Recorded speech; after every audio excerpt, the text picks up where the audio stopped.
Ya, jadi saya hanya berfokus kepada dalil ya, bukan kepada asumsi. Yang pertama, saudara, Esra Soru mengatakan bagi Kristen Nabi itu bisa disebut Tuhan. Ini sudah menyalahi dalil. Karena Nabi yang dimaksud di situ tidak sama seperti Tuhan, tapi Nabi yang disebut di situ sama seperti Nabi. Catat itu, Bung. Kemudian, ketika Anda mengatakan tidak sama dengan Kristen, kenapa? Karena Yesus itu memang Tuhan bagi kalian. Kolose 2 nomor 9, Filipi 2 6 sampai 8. Yesus itu Tuhan, bukan Nabi itu.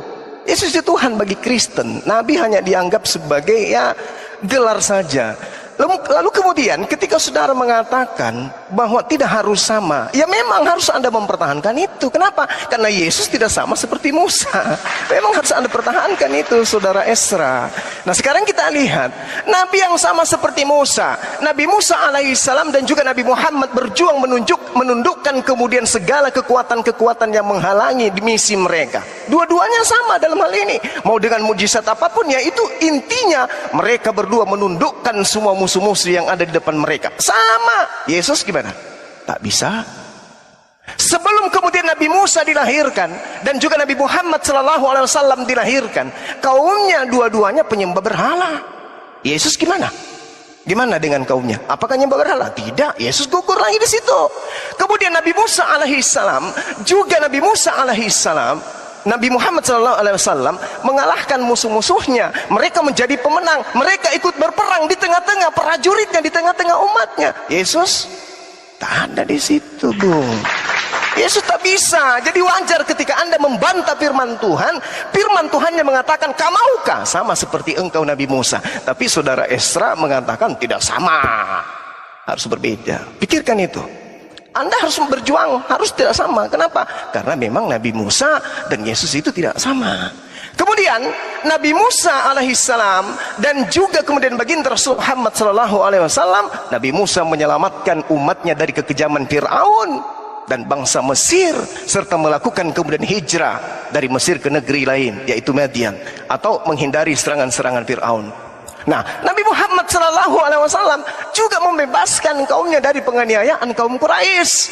Umatnya dibebaskan dari penganiayaan kaum Quraisy, melakukan hijrah dari Mekah ke Madinah. Yesus ada, Yesus melakukan itu.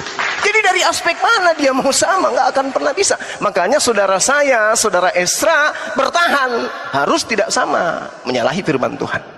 Lalu kemudian Nabi Musa alaihissalam dan pengikutnya diutus oleh Nabi Musa untuk kemudian mengirimkan kekuatan merebut Palestina dan Syria.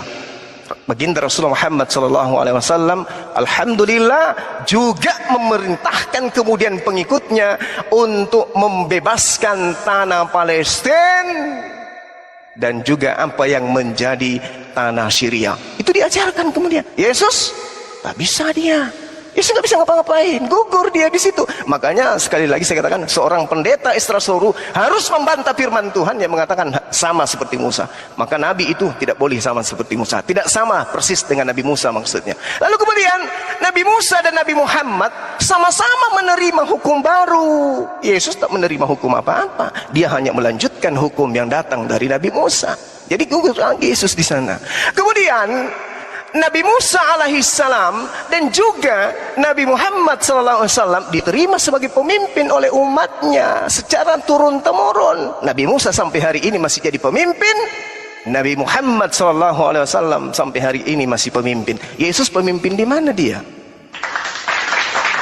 Jadi banyak hal kesamaan yang mana syarat untuk duduk menjadi sama seperti Musa, ya wajib sama seperti Musa dari hal-hal seperti ini.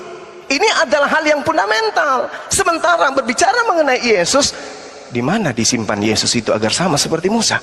Dari aspek mana? Jasad tidak, kedatangan tidak, kepergian tidak, umat yang ada di sekelilingnya tidak, kitab suci tidak. Lalu apa yang sama? Gak ada yang sama. Makanya Pak Pendeta mungkin bukan malu ya, tapi memang kayaknya tidak ada yang sama seperti Nabi Musa itu. Ya, saya kira begitu ya, saudara Pendeta Esra Soru, karena saudara membahas tentang Ulangan 18, tapi saya sedikit pun tidak bisa melihat ada kesamaan antara Yesus. Terakhir, Nabi Musa menerima tanda kenabian di Gunung Herop, ya, di Tursina. Nabi Muhammad menerima juga di dalam Gua Hira, sama seperti Nabi Musa. Demikian. Oke, baik. Terima kasih Pak Suma. Ini sesi di babak ini yang terakhir Pak Esra. Silakan Pak Esra ini.